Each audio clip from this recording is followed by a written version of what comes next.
Listen, I tell you sincerely by God, if we let anything happen to our prayer lives, we will lose a generation.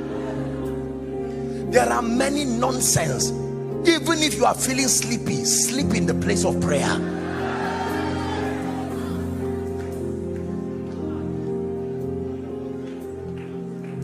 Unto thee that answers prayer shall all flesh come. Apostle, I know so many people in Lagos. My uncle is a commissioner. The other one is this. Ziba, who was sent, are we Bible students? Ziba was sent by David to go to Lodebar, right, and bring anyone in the family of Saul. The Bible says Ziba had 15 children, and the king did not ask him to bring one of his children, yet he sent him to Lodebar to go and carry a crippled man called Mephibosheth. Every helper has relatives in need.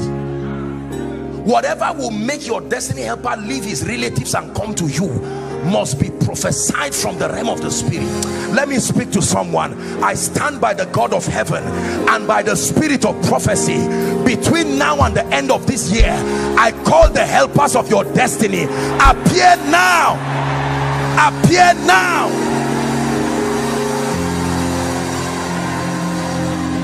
Please sit down.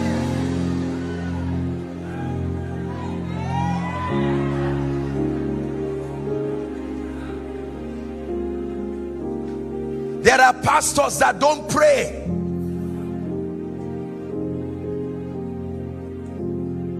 There's nothing wrong with watching TV, but you watch TV, you watch football, you browse, you finish up with a movie and get up and just jot one or two things in a note. No, sir. You are contending against powers. As members come, don't just look at their clothes. There are spirits hanging on people's destinies that are the mercy of a track record of real fire. There are things you cannot fake.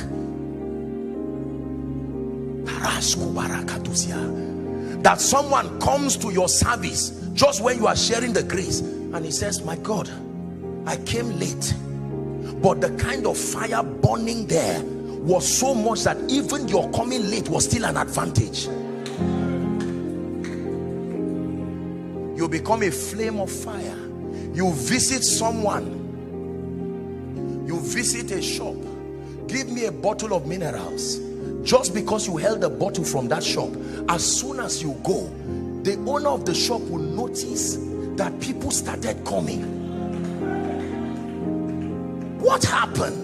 You took just that act of drinking a bottle of mineral was a deliverance to that person, because you have now become the ark of God. Literally, it is not only the house of Obed-Edom you go to, anywhere. So why wouldn't someone invite you to his office and say, just sit down here, sir?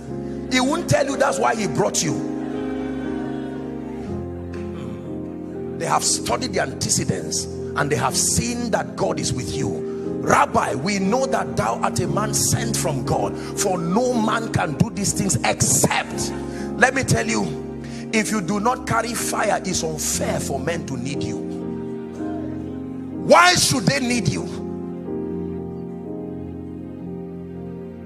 Prayer. Please, if your prayer life has gone down in this conference, trust the Lord. Trust the Lord that one of the graces that must rest upon you is that grace for prayer. We spend half the time we should use praying, begging people only God can talk to. They are like the unrighteous judge. They take your CV, they take your contract letter, and while you shut the door, they just smile and fold it and throw it in the trash can. And you are there giving thanks to God and saying it's in the office. Prayer will force him to bring that CV out of that dustbin. He will leave his house and come back. The moment he wants to forget, the spirit of prophecy will come on his wife and say, honey, remember you said you will help that man. Let's wrap up this issue of prayer with one revelation. Nothing just happens. Please say it with me. Nothing. You don't just make money. Men don't just come. Your ministry doesn't just grow. A territory doesn't just hear you because you have something to say. Every time Pastor Nathaniel blows that thing you see is not an instrument, it's an altar. Because it releases the covenant that he has with God. There are specific things God has told him, that when the shofar is lifted, you are hearing music, but he's invoking the grace that backs the covenant he has with God.